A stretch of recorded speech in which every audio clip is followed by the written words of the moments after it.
Okay, good afternoon, everyone. And for our final class, we're going to have a brief discussion of microbial diseases of the cardiovascular and of the lymphatic systems. There are several more diseases which we're not going to discuss. If this interests you, go to the chapter and read those up on your own. I'm only going to cover some of the most important. And let's get some terminology in line, but also understand that as I go through this terminology, we are actually describing a disease progression. So introduce you to the terms, but also to the nature of sepsis and septic shock. And these are probably two of the most important conditions that you will be exposed to as nurses, and you will certainly see them. So the first term is lymphangitis. Lymphangitis refers to inflammation of the lymph vessels. And here it is here. This red line here is caused by circulating inflammatory agents, which are being passed through the lymphatic vessels. And as they pass along the lymphatic vessels, they release inflammatory cytokines, which are picked up by the surface cells of the skin and produces this distinct red line. There are all sorts of myths about the red line. First of all, it originates from a focal point of infection, and it is progressing towards the heart because it is following the lymphatic vessels. It's following the flow of lymph.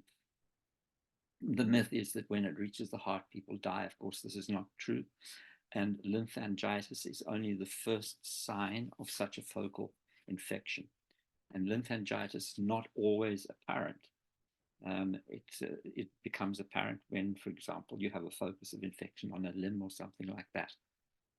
But the lymphangitis is a sign that the patient may be proceeding to the condition of septicemia. And septicemia is the presence of pathogens or toxins in the blood, in the whole circulatory system, which is causing acute illness. And that reflects on the fact that the bacteria in particular are actually replicating in the blood system and releasing toxins or their own presence in the lymphatics and the circulatory system are causing inflammatory responses. So septicemia is acute illness due to the presence of those pathogens or to their toxins. Now, sepsis is the condition which results from septicemia when there is an immune response to those circulating bacteria or bacterial components. So this is properly referred to as the systemic inflammatory response syndrome.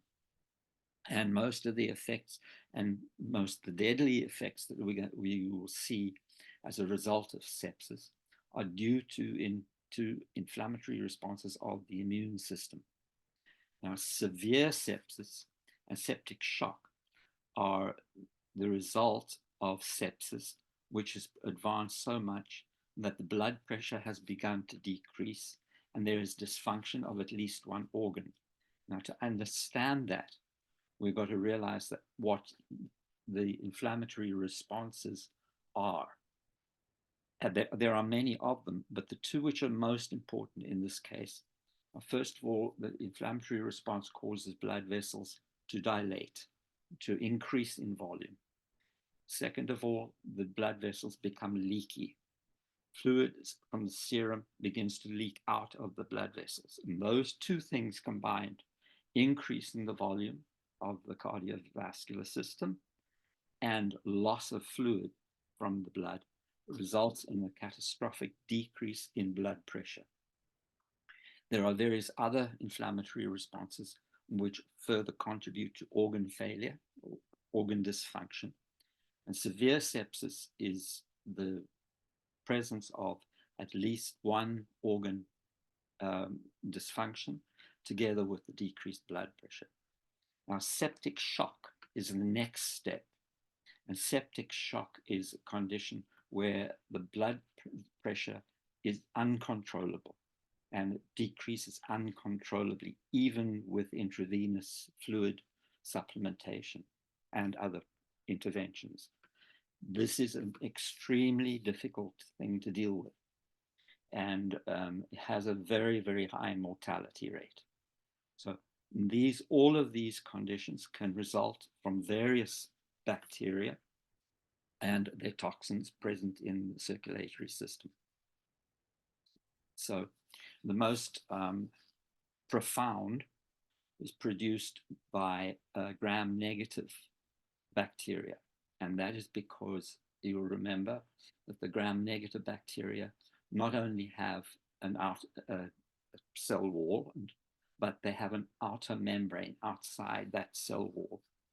And that outer membrane contains components which are slightly different to the components of the cell membrane. And the most important of these is this called, it's a lipopolysaccharide. It's a lipid with attached sugars. And the lipid is lipid A. There it is here. And it forms components of the outer leaf of the outer membrane.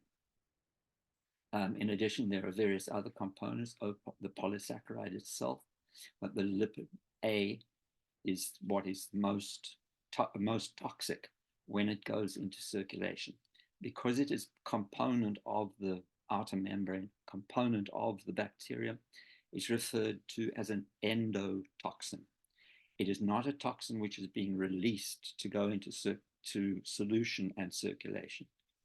In order for it to enter circulation, either the bacteria are circulating or else components of the bacterium are circulating after the cells lyse. So these excite a very, very profound immune response, a profound inflammatory response. And as a result, these are amongst the most important of the organisms which can cause a septic shock. Now, the most commonly, it is E. coli, in actual fact, is one of the real offenders. And you realize E. coli, if it went into circulation, it is a gram-negative and it would produce this effect. But there are various others as well, Klebsiella and Pseudomonas aeruginosa. These are all bacteria which are frequently involved in this response. Now, the problem of dealing with this is, first of all, the septic shock itself is extremely difficult to manage, even with supportive care. But you can also, if you miss a short window of opportunity at the very beginning of the infection, then once there's a high, remember that the bacteria are replicating in the cardiovascular system. If you miss an opportunity when the population is low to use antibiotics, once the population has increased in size, it can be very dangerous to use antibiotics because you will kill off the bacteria and they then lyse and release the endotoxin in large amounts, which would be catastrophic.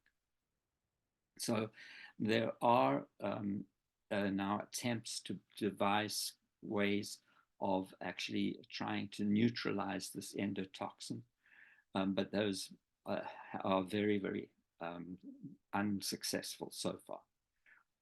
But there are some ways that we can actually dampen the immune response and provide supportive care.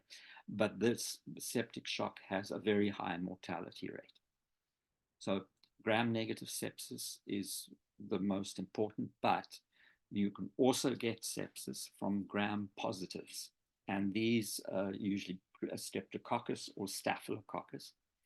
And we've heard a lot about the exotoxins that both Streptococcus and Staphylococcus produce. And those toxins that we talked about that cause all those different things like scalded skin syndrome and etc. Those same sets of toxins, if they go into circulation in the blood and in the lymphatics, they can produce sepsis.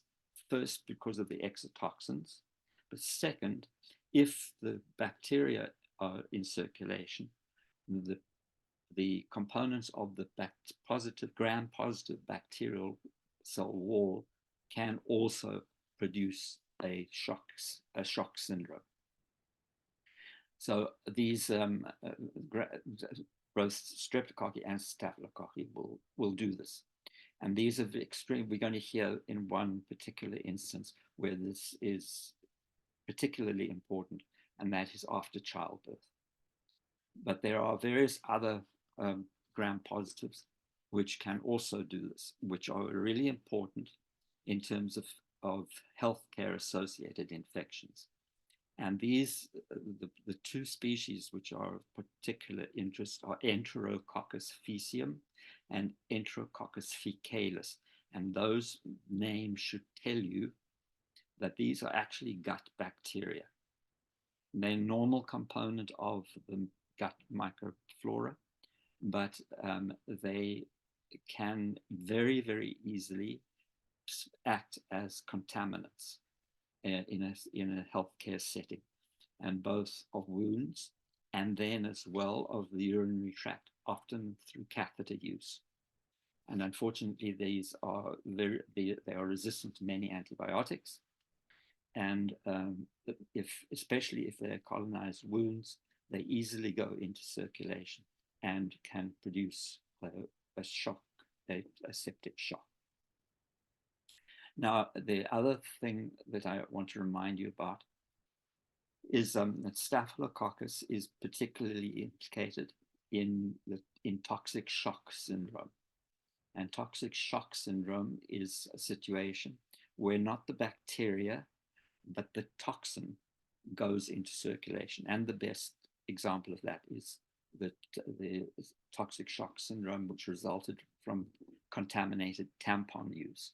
In that case, the bacteria grew in the tampon. They did not go into circulation themselves, but they released toxins which were absorbed through the vaginal wall in women and produced the same septic shock symptoms. So the instance where this gram-positive septic shock becomes really important is in what is called childbirth fever or puerperal fever. That is fever associated with the birth of children, and the puerperal sepsis usually results several hours or days later, depending on the dosage, etc. And this is because of transmission of the causative agent, whichever it is, through the vagina, the cervix, into the uterus. It causes a uterine infection. Then it spreads from the uterus. Because the fallopian tubes are actually open to the abdominal cavity, bacteria can move through the fallopian tubes and then into the abdominal cavity and result in, first of all, in a peritonitis, but also in a shock syndrome. So this is, in the old days, was a tremendous risk in childbirth. And in hospitals, up to 25% of women giving birth in hospitals ended up with these infections and died. Nowadays, of course, with modern hygiene and everything else, the incidence is very low, is much lower, but it is not zero. Even in a healthcare setting, even in a hospital, it remains a risk. The most important organism implicated is Streptococcus pyogenes, but there are others as well. Staphylococcus will also produce the same kind of syndrome.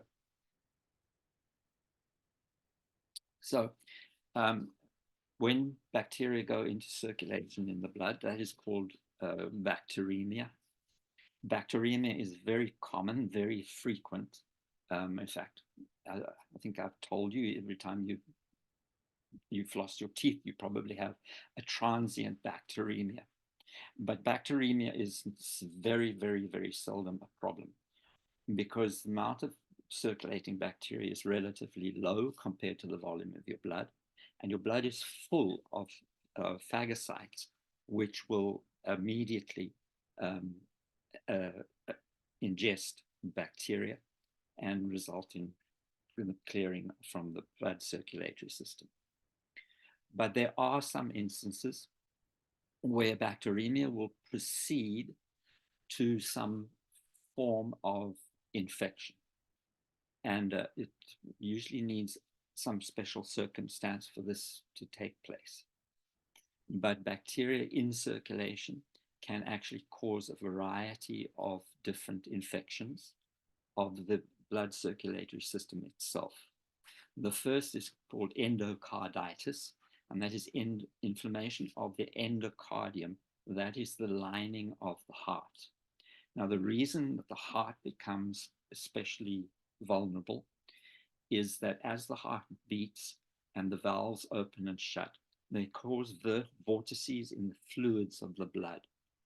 And there are areas in those vortices which tend to accumulate particles that are in circulation.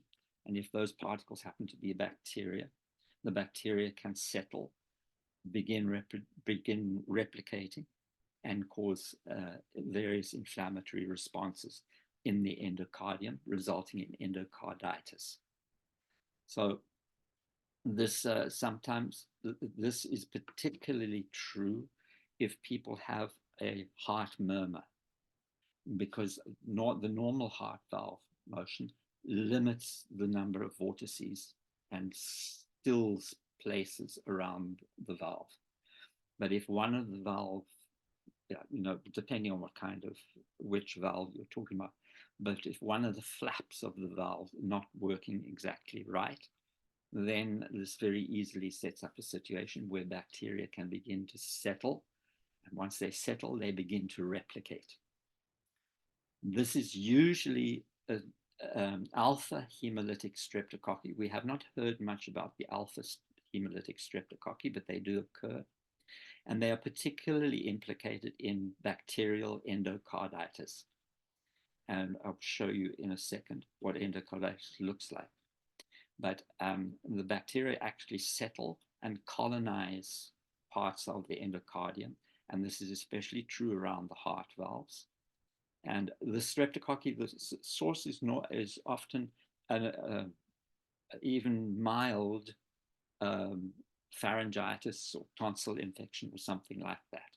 But some of the bacteria end up going into circulation with a bacteremia, but they then settle in the heart, in different parts of the heart. A slow growing colony like this, which is probably being well dealt with by the immune system, will cause a subacute bacterial endocarditis. But it's easy for that to proceed to an acute bacterial endocarditis. And acute bacterial endocarditis begins to severely affect the function of the heart valves. And even if the infection is cleared, it may cause scarring of the heart valves. This it can also, by the way, also be caused by other gram-positives. Staph aureus is also occasionally seen to do this. Now, pericarditis is an inflammation of the pericardium surrounding the heart. And that, again, is usually streptococcus that does that. So this is what the bacterial endocarditis looks like. Normally, you can see here, the endocardium is shiny looking, smooth.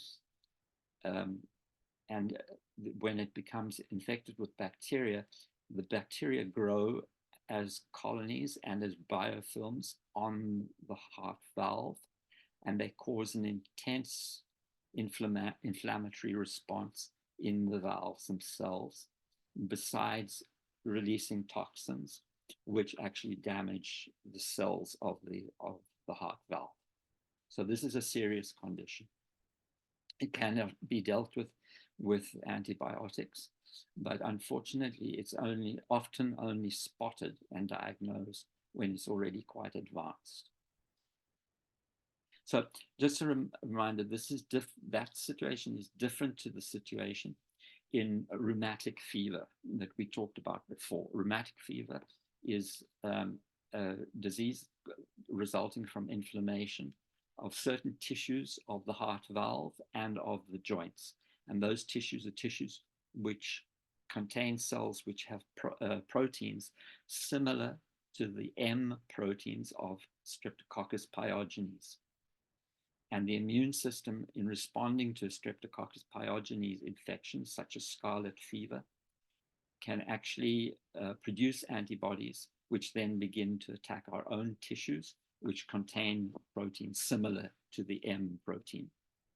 And this, again, causes inflammation of the heart valves. And it also causes inflammation of the joints. Now, that can result in very severe damage to the heart valves. But unfortunately, this also is the situation where if the patient is exposed to Streptococcus pyogenes, again, another Streptococcus pyogenes infection, the immune system immediately ramps up and begins to produce masses of this antibody, and they can have a recurrence of the inflammatory response in the heart and the joints. So rheumatic fever has a tendency to recur with time, each time, especially in the heart, doing more damage than it did before. Okay, so here is another really, really important disease. In terms of human populations, this disease, the disease of plague, has had an immense impact on our history and on the social structure of human populations worldwide. In medieval times, this disease swept through populations with some regularity. And in the worst of those epidemics, caused immense mortality. There were many towns, villages, which lost most of their population due to plague. And the overall mortality could be upwards of 50%. So you can imagine the enormous impact on the population structure, on the demographics of the populations when such a high mortality sweeps through. In Europe, it resulted in the collapse of the old feudal system. It produced huge political upheavals, and it restructured the societies that it swept through. So it is still very much around. It is, but nowadays is much less of a threat because it responds very well to two things. First of all, the social organization, and second of all, to antibiotics and modern treatment. Also diagnostic ability. So it's caused by this organism, Yersinia pestis. Yersinia pestis is a gram-negative rod, and it has a peculiar association with the fleas which infest rats. Now, the rat flea acquires the bacterium from rats, but in fleas it has a peculiar effect, and that is that it actually causes the intestine of the flea to block.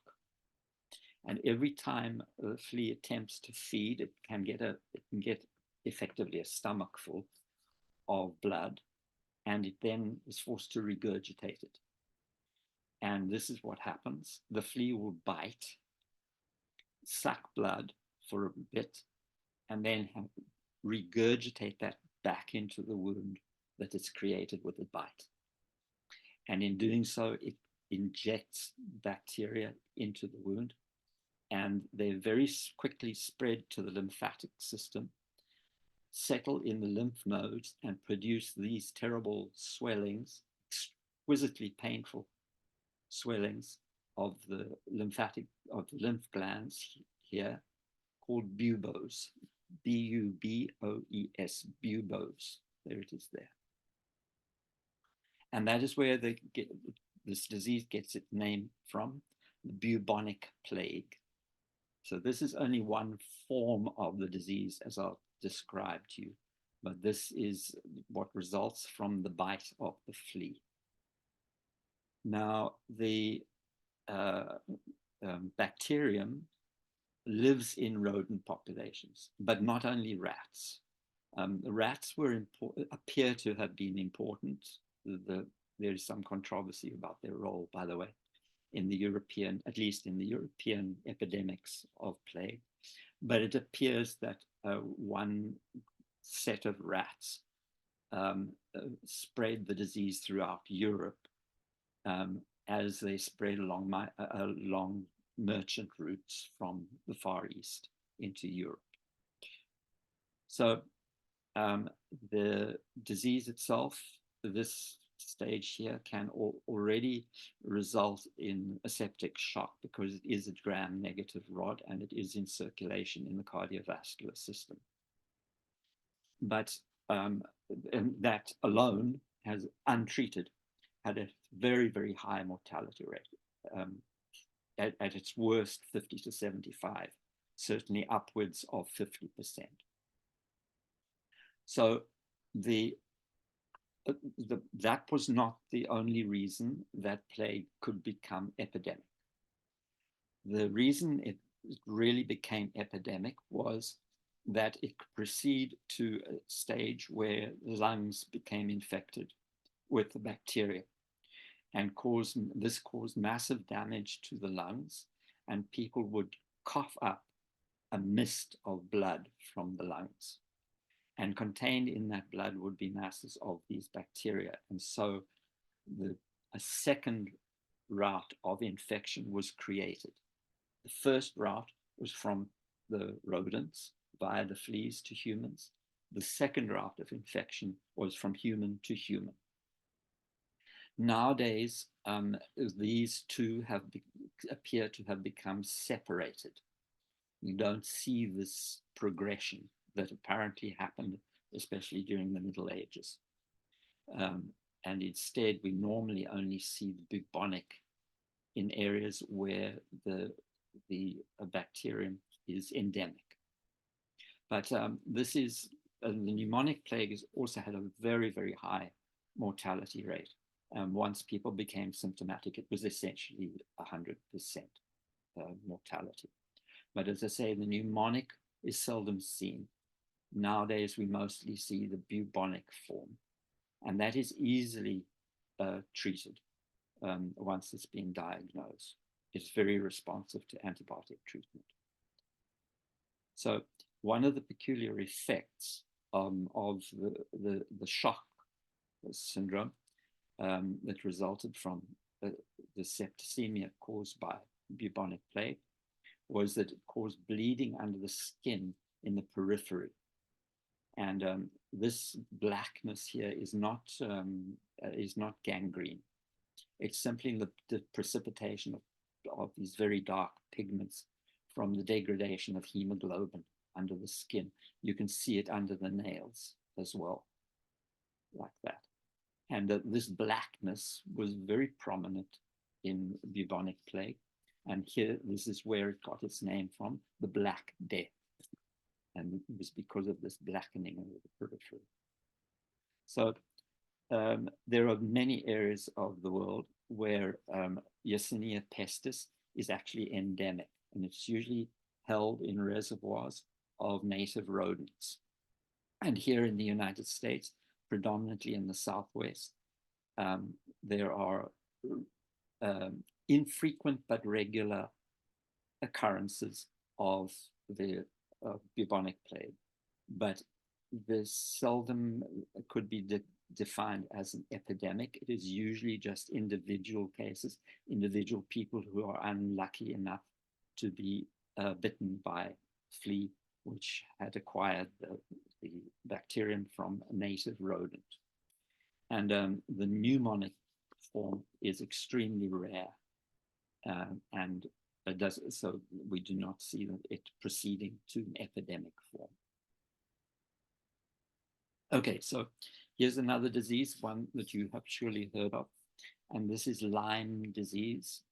It's called borreliosis because the causative organism is Borrelia burgdorferi. Remember that, because in your final exam, you're going to have a short spelling test, and that would be a great one to give you Borrelia burgdorferi. And Borrelia burgdorferi is a gram-negative spirochete. Here it is here. Remember that the spirochetes are tightly wound around a central flagellum that runs through all the spiral. And when the flagellum beats, it causes the cell to spin on its axis. So this is the most common tick-borne disease. Ticks are notorious for carrying disease of the circulatory system because, of course, they bite us.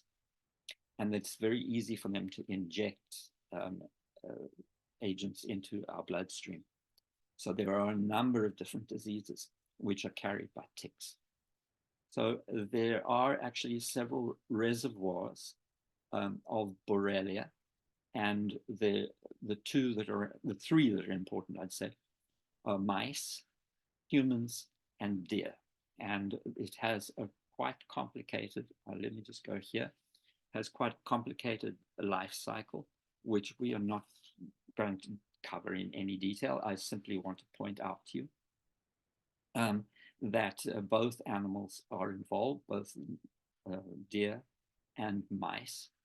And it's actually from the mice that the tick acquires Borrelia. But Borrelia can be held in a bloodstream of deer, but it does not actually increase in deer. It's actually from the mice that we acquire the infection. So just know that these different organisms, all these different organisms are involved. Ticks, deer, mice, and human. And human is probably an inadvertent host. It probably, without humans, this whole life cycle would proceed. The deer simply don't get sick from the organism. So this is the distribution of Lyme disease. Now, Lyme disease varies tremendously in its seriousness. In many people, it's extremely mild, and they only know that they have had Lyme disease if they happen to have an antibody test at some time or another. They recover without any incident, and that is the case for most people with Lyme disease. But there are certain people who react extremely badly to the presence of the organism. And this is the very first stage. This is after a tick bite, and it produces this distinct, this is again lymphangitis, but you see, sorry, not lymphangitis, cellulitis. And you're going to see it is produced in this distinctive fashion. This is called a bull's eye rash, and it's very typical of Lyme disease, but also of some other tick-borne diseases as well. The bite would be in the center here somewhere. So people at that stage may develop like aches and pains and flu-like symptoms with headache and that sort of thing. But often it arrests there, and the immune system eliminates the organism. But it may proceed to second stage, and the second stage can be extremely serious because it can affect the heart and the functioning of the heart. It can produce an encephalitis and various forms of paralysis, especially of the face. And following on this, all sorts of neurological symptoms may occur as well. Confusion, memory loss, these sort of, and they may be persistent for quite a long time. The most marked effect of Lyme disease is a continuing chronic illness like this, but also the development of an arthritis. And this is again due to immune responses, which end up causing an inflammation of the joints. So it is treatable with antibiotics, but especially in the early stages, in the first stage and early in the second stage, they're much more responsive. And the later responses are very difficult to treat because damage has already been incurred, but also because it's probably due to ongoing immune responses, which are causing damage. Okay, so did I show you? I can't remember if I showed you. Yes. So this is the major distribution, and now it's up in the northeast, and is particularly associated with high deer populations. If you do go hiking, etc., you should be aware of the presence of ticks and dress accordingly and check really carefully afterwards, remembering that in fact the ticks that bite are actually a very small larval form, not the adult. So they may be difficult to spot. Okay, so the next one we're going to talk about is typhus. Now, I must explain, this is due to an organism which we have not discussed in any detail. It's a bacterium, but it's a special group of bacteria called the rickettsias. And the rickettsias are another of these strange bacteria which are extremely small, and they're obligate intracellular parasites. And the rickettsias are another of the candidates that we think viruses might have evolved from, because they have to be taken in, they have to fix to the cell membrane, be taken into the cytoplasm of a cell, and then reproduce inside the cytoplasm. So they have a particular affinity for endothelial cells, and the endothelial cells are those which line the vascular system. The endothelial cells are highly specialized cells. They're extremely smooth, and that is so that blood flow is smooth throughout the circulatory system. So typhus is a disease caused by rickettsias, which ends up infecting the blood vessels and causing especially the peripheral small blood vessels to block and to rupture. And one of the hallmarks of these diseases is a rash, which is resulted from blockage of and dysfunction of capillaries in the skin. Now, these rickettsias are always spread by arthropod vectors. And in this case, the first disease we're going to talk about is typhus fever. And this is epidemic typhus, and it's referred to as epidemic louse-borne typhus. Typhus fever is caused by an organism called Rickettsia prowazekii. And Rickettsia prowazekii is carried by the human louse, by the human body louse, or Pediculus humanus. And you acquire the rickettsia not from the bite itself, but from scratching bites. So these the lice, or the body lice, cause intense itching. And if the louse has defecated anywhere near where you're scratching, you can scratch the rickettsia into the bite. And this results in circulation of the rickettsia and then the production of the illness.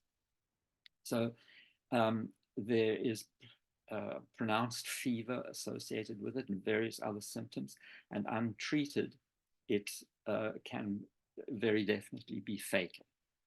but it is easily treatable with tetracycline, chloramphenicol, both of which are really powerful antibiotics.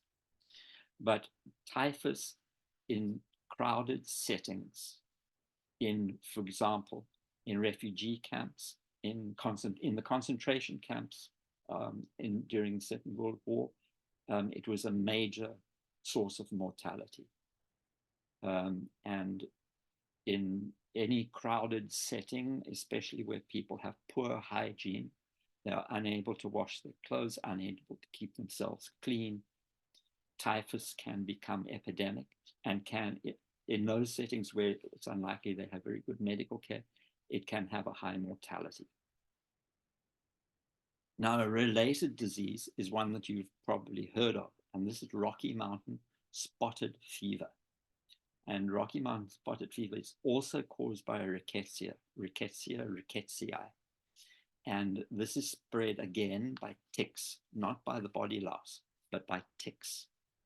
And it's, again, as for most of these rickettsial disease, it has an associated rash, which is very like measles. It looks very much like measles.